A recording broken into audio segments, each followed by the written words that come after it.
the novels of Charles Dickens and Jack the Ripper's favourite haunt.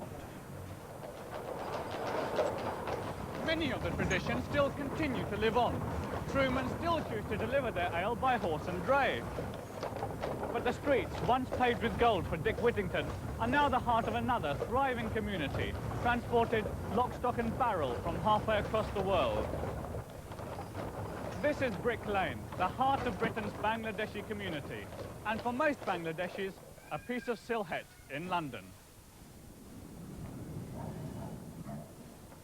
For the casual observer, Brick Lane is just a street going from Whitechapel Road at one end to Bethnal Green Road at the other. But for a whole generation of Bangladeshis, this street is their experience of England. Like the French, the Irish and the Jews before them, the Bangladeshis have used Brick Lane as their first staging post after arriving or jumping ship at the port of London. But unlike any of the other immigrant groups, the Bangladeshis have had to fight for their right to stay here. And the story of this lane is the story of a whole community.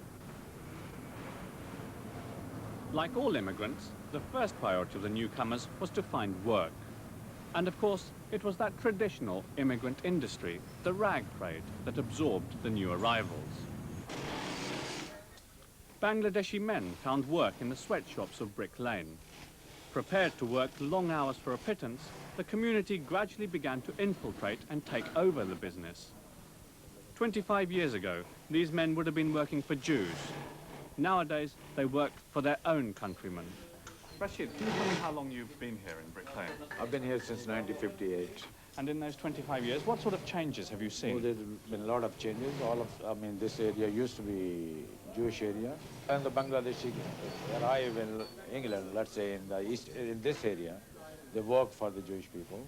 They learn the trade, they learn the businesses, and then they start opening their own businesses.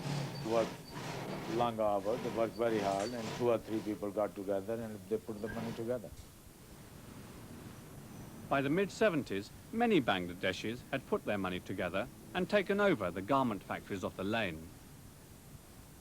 But the community's increasing visibility and clear signs of settling down drew the attention of racists who were determined to oust them. The National Front saw Brick Lane as a perfect example for their allegations of a foreign takeover in Britain, and they concentrated their racist activities on the lane itself. Mahmoud, you've been living here for over 25 years. What are your memories of the 70s? Those days, life was very, very frightened. In the sense, because the skinheads and the National Front problem. And I remember this area being full of with the slogan of National Front, and National Front always, they come on Sunday, organize on that end of the Brick Lane, and they run down after 3 o'clock or 2:30 in the group of 50 and 100. And I remember very well this night of this restaurant, of that restaurant, another one, you know. And during they run from Brick Lane to that end to the Osborne Road, whoever our innocent people walking, they stab them, you know, for nothing. And those days the life was very, very disturbing. But the community rallied together and refused to give in to the terror tactics of the racists. And by forcing police action, including better policing of the lane itself, the community made sure that Brick Lane became a much safer place. There is a racial attack. You know, I can't say 100% finished. There is attack, you know, but it's not in the sense of in 70s when there was a lot of attack, but you can say now it's about 20%. Suppose in the 70s was 100%, now it's about 20%, you know. So that's sort of a barrier, you know. Having seen the racists off the streets, the lane became a safe place to walk. But now, when you do take a walk down Brick Lane, the disproportionate number of adult men reveals another kind of racism that confronts the Bangladeshi community. As the men have settled in, they have quite naturally wanted to bring across their families. But Britain's increasingly strict immigration control has kept their wives and children from them. And at the Aladdin restaurant, a favourite lunchtime haunt of the lane, they spoke of what this has meant. What's life like without your family, on your own? Well, I'm cooking myself, you see. It's not happy without family, you see. You get a family, you must stay with the family. It's not fair to leave the children behind. How do you normally spend your time? Where do you eat? Where do you go in the evening? Well, I don't do nothing in this country. I just write to Dhaka, anti-immigration office to clear this sort of thing. So I do nothing in this country. However, by sheer persistence, some Bangladeshi men have begun to be successful in bringing over their families from the subcontinent. And the presence of these few women and children on the lane has started to transform the street into a community as they begin to take root in Brick Lane. And as this community has grown, so businesses have sprung up to meet the new needs of family life. At the heart of the lane, Sharajul Haq has opened a shop specializing in wedding saris, and this has done much to make the Bangladeshi women feel at home. It's just mini Bangladesh, I think. So you don't miss home very much? No, of course not. क्योंकि यहाँ पे खाने की चीज़ें बहुत अच्छे मिलते हैं, कपड़े, साड़ीज़ वगैरह, और बच्चों को भी अच्छा लगता है और सभी को बहुत अच्छा लगता है। ब्रिक लेन में काम अच्छी तरह से मिल जाता है और सब कुछ पीपल्स बहुत अच्छे हैं। You get two colors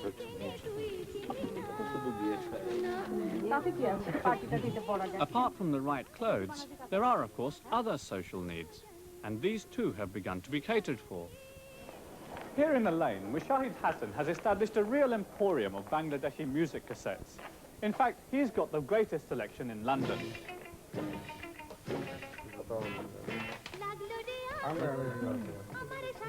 Film songs is very popular in Bangladesh, and this is special singer in Bangladesh whose name is Andrew Kishore. He's very popular as well. And also we sell a lot of baul songs. Perhaps you know them. They call it baulisti, native songs, you know. But in fact, not all the shops in Brick Lane meeting the needs of the Bangladeshi community are run by Bangladeshis. A Cypriot shoemaker seems to have cornered the market for shoes. And even Bangladeshis who've moved out of the area are drawn back for his special touch. They come from Cardiff, they come from Brighton, they come from Yarmouth, they come from Scotland. They come one till the other. The shoes I make is special. It's a high heel, all leather. I am the person that makes small sizes. It isn't just Costa's small, high-heeled shoes that have drawn the Bangladeshis who've left back to Brick Lane. Here, what used once to be a synagogue is now one of the most popular and well-attended mosques in London. In fact, for most Bangladeshis who live, or who once lived, on Brick Lane, this mosque is clearly their natural place of worship. And every Friday afternoon, following the prayers of the week, Bangladeshis gather in the lane to relax and chat in the street they've made their own. Excuse me, can I ask you where you come from? I come from Brighton. And why do you come back to Brick Lane? Because I come here every week, because I like the place. We live here, I used to live here before, this way I come here every week from mosque, somewhere, because it's my community, So. Can I ask you where you come from? I'm from Luton, yeah. And still I come here, because I love this place. I feel this is my home,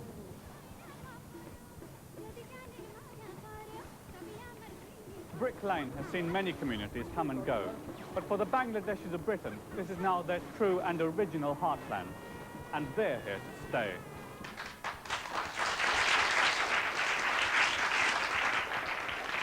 They're here to stay, and so is their culture. It's time now for our first performance, which comes from an entertainer who is widely regarded as being one of Britain's best-loved Bengali vocalists.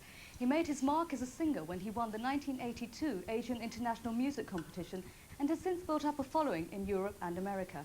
Tonight he's performing one of his favourite numbers for us. Please welcome Himanshu Goswami.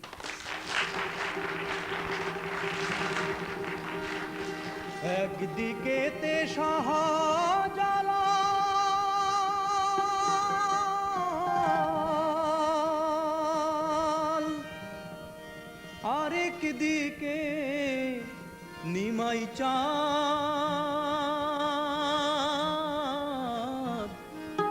Surma নদী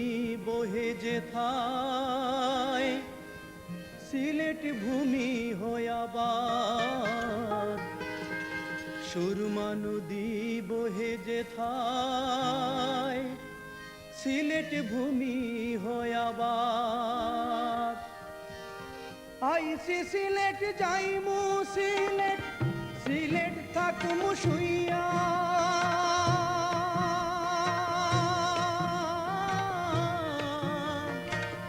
যে মাটিতে ঘুমাইয়া আসইনি 360 টাউলিয়া সিলেট আমার সিলেট তোমার সিলেট আমার সিলেট তোমার সিলেট প্রাণের প্রাণ রে বাবা শাহজালালের দেশ সিলেট ভূমি রে বাবা শাহপরানের দেশ সিলেট ভূমি রে সুরমা নদীর তীরে আমার ঠিকানা রে বাবা শাহজালালের দেশ সিলেট ভূমি রে বাবা শাহপরানের দেশ সিলেট ভূমি রে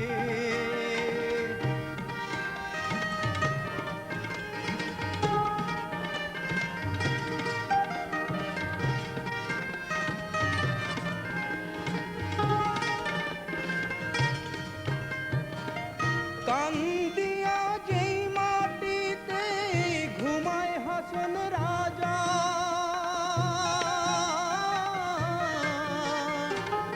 যার কান্দনে আইজো কান্দে রাইতের চন্দ্র তারা কান্দে আর কুম শীতালং শাহ কান্দে আর কুম শীতালং শাহ কান্দে রাধার মন রে বাবা শাহজালালের দেশ সিলেট ভূমি রে বাবা শাহপরানের দেশ সিলেট ভূমি রে সুরমা নদীর তীরে আমার ঠিকানা রে বাবা শাহজালালের দেশ সিলেট ভূমি রে বাবা শাহপরানের দেশ সিলেট ভূমি রে বাবা শাহজালালের দেশ সিলেট ভূমি রে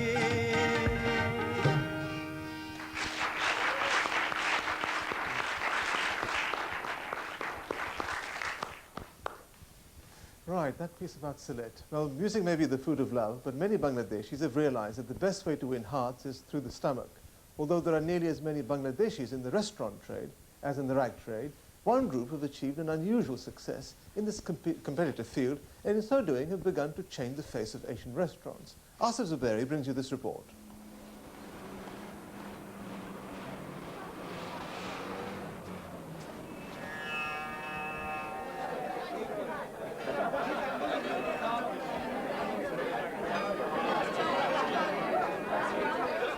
Last week, Bangladeshi restaurateur Amin Ali threw a party to launch the Mughal Brasserie, a stylish new restaurant in the Gujarati heartland of Wembley. It's his latest venture and the first aimed at an Asian market. Mughal Brasserie, this is my third restaurant, and it's different to the restaurant because we are moving to Wembley, where there's a young generation of Asian business people. That's a growing market. Yeah, it is growing because it's mainly Asian and mainly big business people live in the Wembley area, and we think we are in the right market. It's likely that Amin Ali's shrewd market sense will pay off, and the Mughal Brasserie will be added to his growing empire of successful restaurants. But his achievement is actually just part of another quite remarkable success story, that of a Bengali cooperative, a self-help organisation set up several years ago by a number of Bangladeshi restaurant workers. The story of the cooperative begins in the North London district of Camden during the early 70s. The Indian restaurants in the area were the main source of employment for the influx of Bangladeshis. But so bad were the conditions that a handful of these restaurant workers formed themselves into the Bengali Workers' Action Group to fight for their rights. Amin was a founder member. BWAG, I think we set up on 75 and 76, and we used to meet once a week. Biggest problem is housing, immigration, employment, and most of our people don't know, they weren't aware of what right we have in this country. But it was when Amin Ali and a colleague in the BWAG hit upon one way out of their oppression that the group really took off. They decided to set up their own restaurant, and after a lot of trouble, they got a loan to do just that. We set the restaurant up as a cooperative restaurant, and I've had 2.5 years spending with the local authority in getting the guarantee done. But we had the guarantee from the London Borough of Camden, then we've been refused by all the high street bank more or less. And then we managed to get the money from the ICFC, Industrial and Commercial Finance Corporation. With their loan, the BWAG set up this, the last days of the Raj, in the heart of London Theatreland, Drury Lane. It was the first Indian restaurant to be run as a cooperative, where all workers from waiters, managers and chefs were equal partners. And by abandoning the flock wallpaper for a more elegant style, the group tapped a growing market, the white middle class that had developed a taste for Indian food in its student days. Well, as you can see, we got about 95% Indian customers coming to our restaurant. Well, I think it's the people are from the college, university, to taste the food first. Now they're grown up, and they have food, so they keep coming.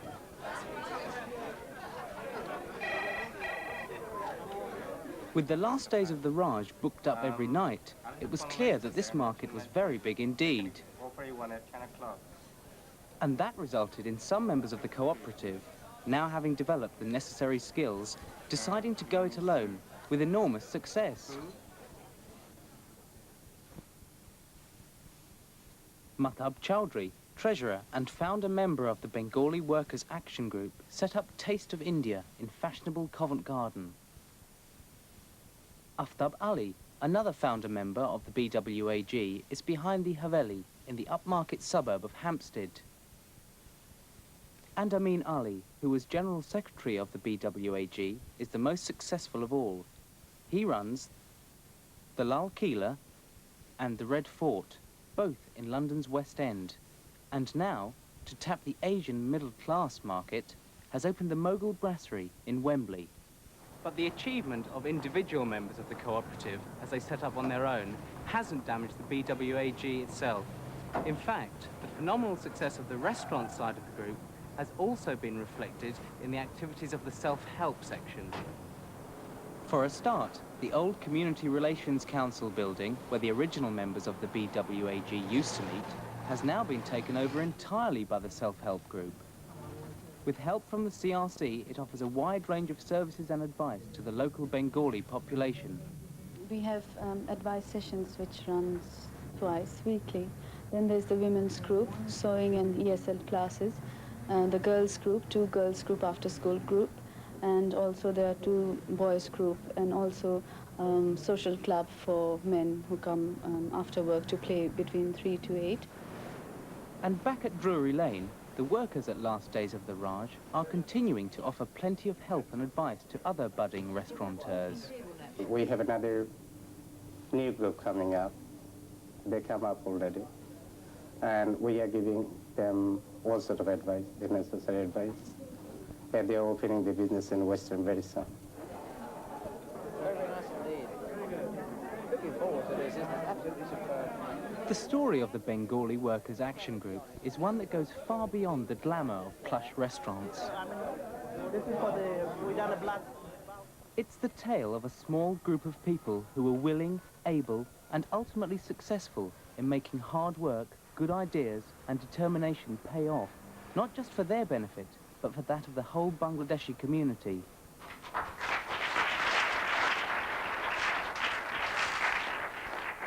hope that sharpened your appetite for more music, because our next performers are a group of folk musicians whose popularity has spread from London's East End to all corners of the country. They've been together since 1979, and we've been assured that no show on British Bangladeshi will be complete without them. So please give a warm hand to the Shari.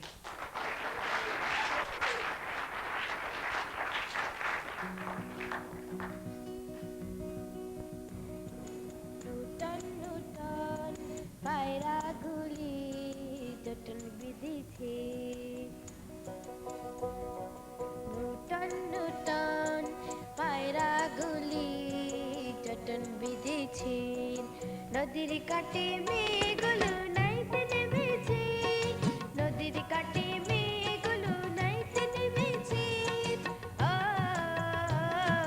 সরে সরে ছেলগুলি তার ঝাড়তে লেগেছে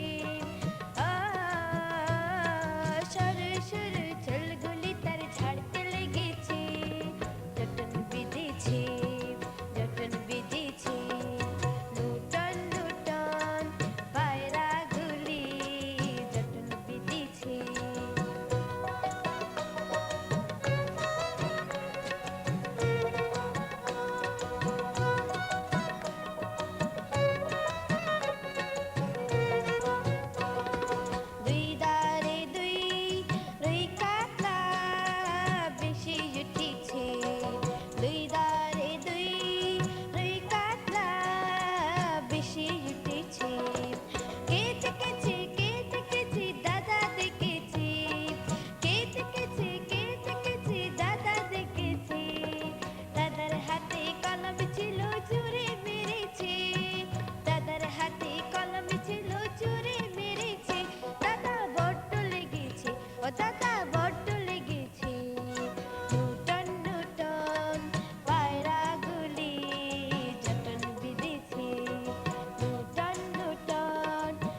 Well, I hope you enjoyed that. Well, that's it for part one. In the second half of the show, we'll be looking at Bangladesh and her problems in detail.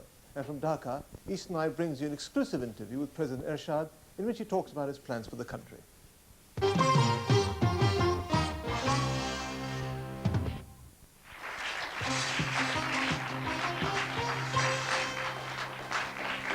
Welcome back. Like most Asians, Bangladeshis here are passionately interested in what is going on back in their country.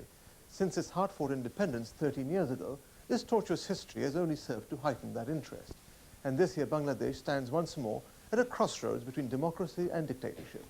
Later on, Karan Thapa will be talking to President Ershad, but first he takes a look back at Bangladesh and the role the army has played in its government.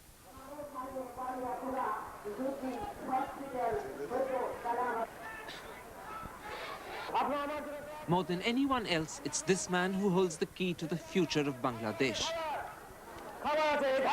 For in the next few weeks, Lieutenant General Hossein Mohammad Ershad, the country's military dictator, will be trying to transform the state and put it on the road to civilian democracy. Ershad is planning to hold a number of elections which follow on from the referendum held recently, firstly at the local level and then at the national level at the end of the year, with the idea of increasing the legitimacy of his government, demonstrating there is some popular support, and beginning the process of increasing the civilian component in the government. That General Ershad even feels the need to loosen his grip on the country betrays the unease which the military has always felt in ruling Bangladesh. And this unease reflects how the nature of the country makes it extremely difficult to govern militarily. For a start, the country is remarkably homogeneous. Its very name, Bangladesh, land of the Bengalis, reveals this uniformity. And that fundamentally undermines a dictator's ability to use the army to suppress or repress the people. Bangladeshi people are practically belongs to one culture, one religion. So, and the army developed from the common rank of people, not as Pakistani armies from the feudal rank of upper strata or from a definite area like Punjab or frontier. So generals in Bangladesh cannot be as ruthless as Pakistani generals, because if they shoot the people, they will kill their own brothers, own sisters. And that problem is exacerbated by the highly developed political awareness of the people themselves. Their experiences during the brutal civil war against the military dictatorship of Pakistan made the Bangladeshis jealous of their rights and committed to democratic government. The politicization of the Bangladeshi people stems back to the experience of the 1971 War of Liberation, when a large proportion of the population fought for independence. Now that experience means that people now do not wish to be ruled by a small elite in which they've had no share in electing. What they want to do is have direct participation in the political process. They feel they've earned that right. They fought for their country. They believe they have the right to run it. However, that same war not only politicized the people, but the army too. For the army felt that it had also contributed to the liberation struggle and deserved a share of the spoils. Part of the army was involved in the civil war. They fought against the Pakistani army. Although they were at that time part of the Pakistani army, they rebelled, they deserted, they fought side by side with the Mukti Bahini, the liberation fighters. Naturally, they thought that when the national army was formed, that they will always have the upper hand. However, for the first few years of independence, the army did take a back seat, whilst the charismatic and democratically elected Sheikh Mujibur Rahman governed the country.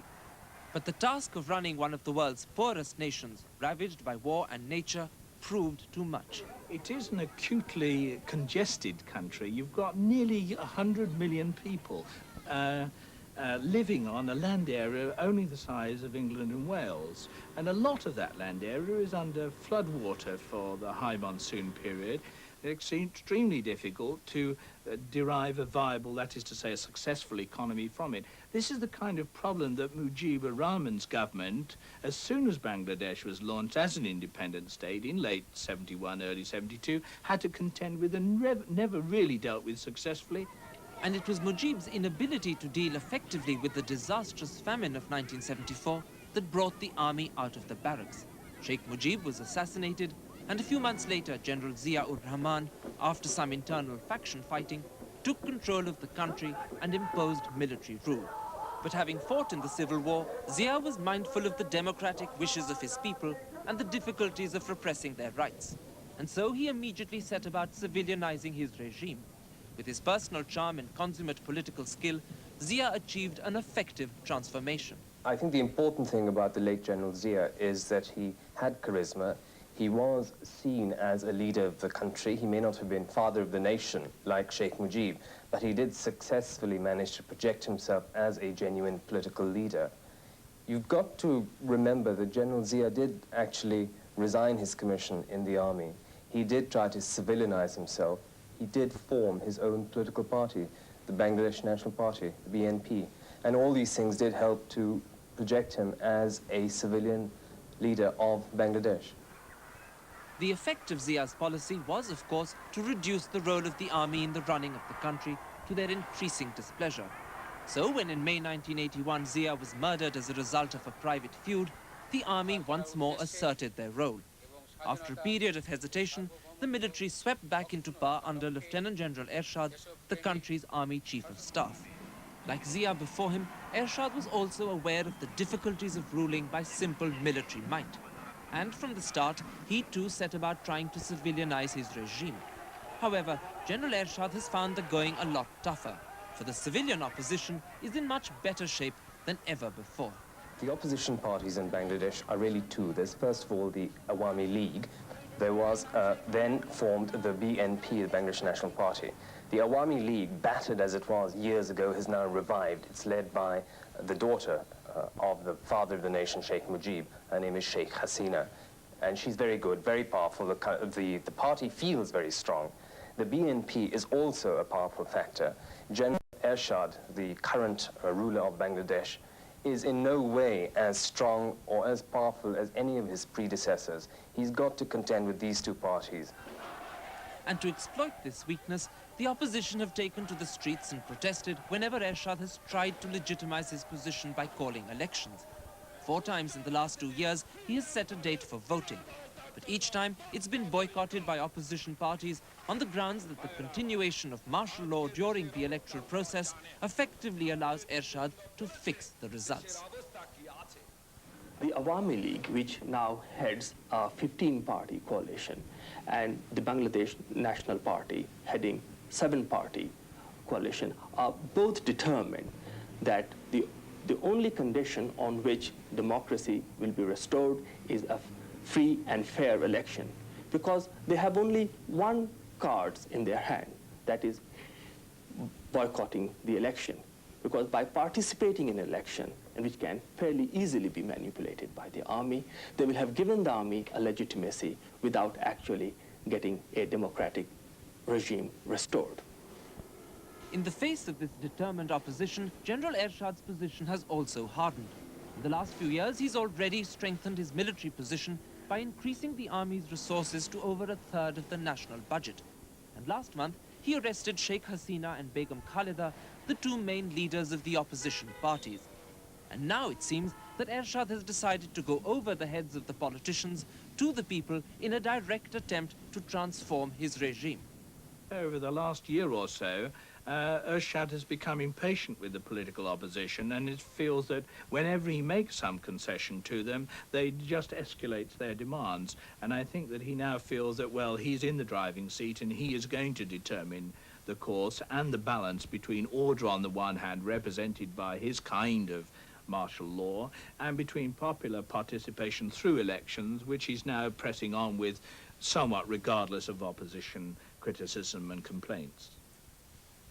The first steps in Ershad's plan to reach out to the people of Bangladesh were taken last month when he staged a referendum, widely reported as a sham, but which he claimed secured his position as president till national elections were called.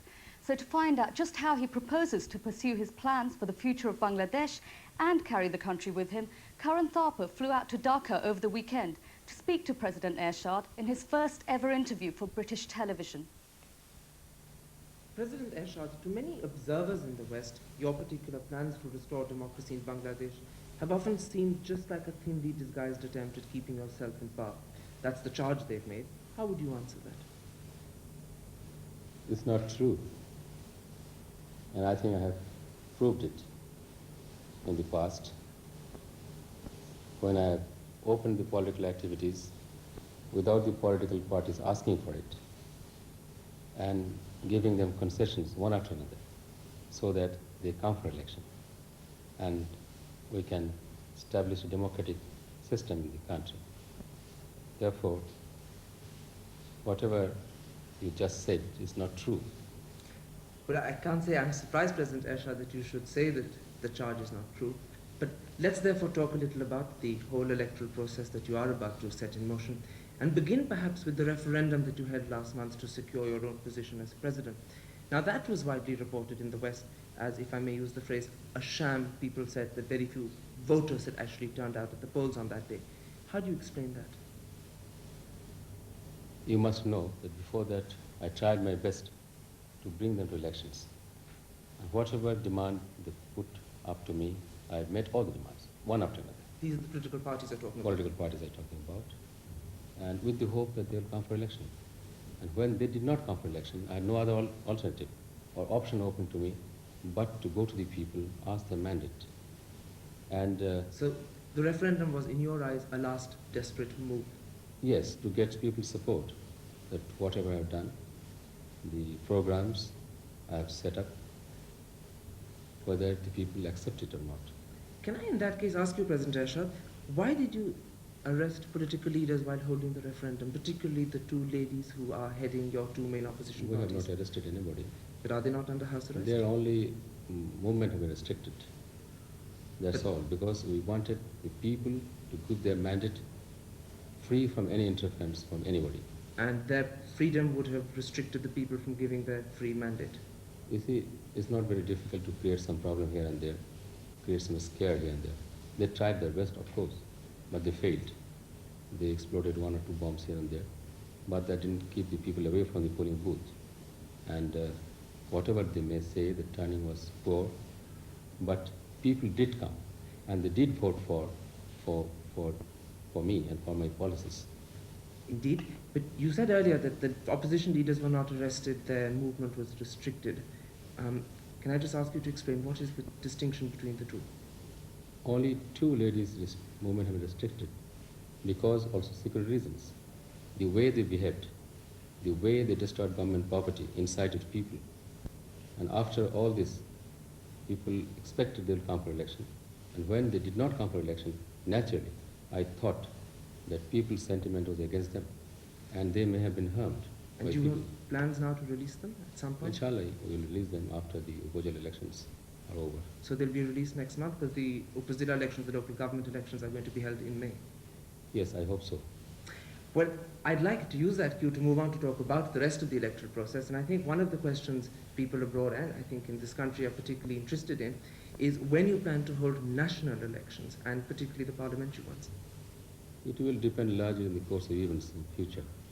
After the Upazila elections, naturally we'll have to go for national elections. That means Will they be this year? Presidential election and also the parliament election. But you must know one thing, that in our country, normally, the elections are not held during the summer season. Because of the rains? Because of the rains, and it is very difficult for the communication system. Therefore, no elections can be held before November. But will they be held in November? It will depend again on the course of events, the political parties. You're not going to commit yourself on that? No, I have already given elections 4 times, which was postponed because the political parties, the opposing political parties, did not take part in the elections because of the attitude. Well, let me come to that then, President Ershad. One of the reasons why political parties say they didn't participate in the earlier 4 elections you called is because they claim you wanted to hold them under martial law, and they believe that elections held under martial law would not be free and fair. So will the new elections, which you are going to hold later this year, be under martial law? Let us go back to the history. In 1970, when we were under Pakistan, elections was held under martial law. And but are you going to accept that as a precedent? I couldn't get it. Would you accept that as a precedent, what happened under No, Pakistan? I'm just explaining to you. And this very Awami League, which took part in the election as opposing political party, they accepted the mandate of the people. And after that, even we became an independent nation, elections were held under martial law. And why this time the elections will not be fair under martial law, I couldn't understand. Am I therefore to understand, President Ershad, that the next election will also be under martial law? It has to be, because the constitution is suspended, and there has to be some law to run this country. Therefore, martial law cover has to be there. You know, I have heard that argument you put forward before, that there will be a vacuum in authority if you lift martial law. But of course, the opposition have continued to boycott elections. And what if they boycott the 5th elections when you hold those? I'm sure some senses will come in them now, and they will come forward for election. You're confident of that? I'm quite confident, because they thought that I'm weak, and if they push me a little more, I'll have no other alternative to just abdicate and hand over power to somebody. Well, you've certainly shown your strength on that issue. Let me move to the issue of presidential elections. There's a lot of speculation in Dhaka that when they're held, you will be one of the candidates for the presidency, but you've never committed yourself. Can I therefore ask you, President I did Ershad, not commit so far. Are you about to? I have got the mandate to run this country till the elections are held. And again, I would like to say that the future course of events will decide whether I will be a candidate or not. But won't you give us some hint? Are you thinking at least of being a candidate? I don't think there is any alternative now. So what are the conditions that need to be met before you make your decision to be a candidate? I'd like to ask again what you meant. Well, what are the factors that you would like to see fulfilled before you decide whether you will be a candidate or not? That I said will depend on the course of events. After the general elections, naturally we'll have the political activities going on in the country. And if the people of the country so decide that they need my leadership in the next few years, I'll naturally consider it. And chances are that you probably will stand. It again depend on the people. Very well. We've discussed at some length the nitty-gritty of elections, and the one thing, if I may say, that is clear in Bangladesh today is that what you want will certainly influence the shape of things to come. So let me talk to you a little now about the sort of political system you wish to create in Bangladesh. In most democratic countries, it's assumed that civilian politicians are the people who decide the shape of the country. In Bangladesh, I know you feel that the army should have a say in the running of the country. So let me ask you, why do you feel this to be the case? I didn't exactly say that army should decide the future course of action in the army, in the country. What I said, that army should be associated, maybe in the policy making, maybe in the development work. But why do you say that? I also told that let this be decided in the parliament. I just put forward my views, and I just hope they accept my views. Now, I know you say that this is an issue that must be decided in parliament. So let's just talk about it in terms of your views. Why do you believe the army should be associated with the running of the country? Again, you go back to the creation of this nation, the history. Bangladesh army fought for a political cause. They fought to create a new state, new independent state, and that is the political cause. And after that is over, the country has been created, independent Bangladesh. You can't just keep the army away, because the army naturally would like to be associated with the progress of the nation, for which they fought and gave their lives. You're saying, in fact, that the army now has a right to be associated because of If its role. everyone has the right, why not the army? Now, that's very interesting. You should make that argument that the army should have a role in the running of the country because of its role in the liberation war. Because, if I may say, your critics point out that most of the senior army officers who were involved in the 1971 liberation war are now no longer present in the Bangladesh Army High Command. They've either been purged or killed or posted abroad. And they often ask, on whose behalf, therefore, do you make this claim? I'm a member of the armed forces. So it's on behalf of the armed forces, isn't it? Naturally. It is the view of the armed forces. Well, I want to pursue this point a little, if I may, President Ershad, because as you realize, the issue of military rule in Bangladesh is a controversial one with your own people. So let's look a little at the record of the last 10 years of army rule in the country. In that period, I believe the military share in the national budget has increased from some 13% to 38% almost today. It's often said also that in that period, some of the most prized jobs are now with army officers or sometimes former army officers. For instance, it's said that 90% of state sector jobs are with army officers, 60% of ambassadorial jobs. Would you feel that that is a record that justifies military rule? How many army officers are prized job, I do not know.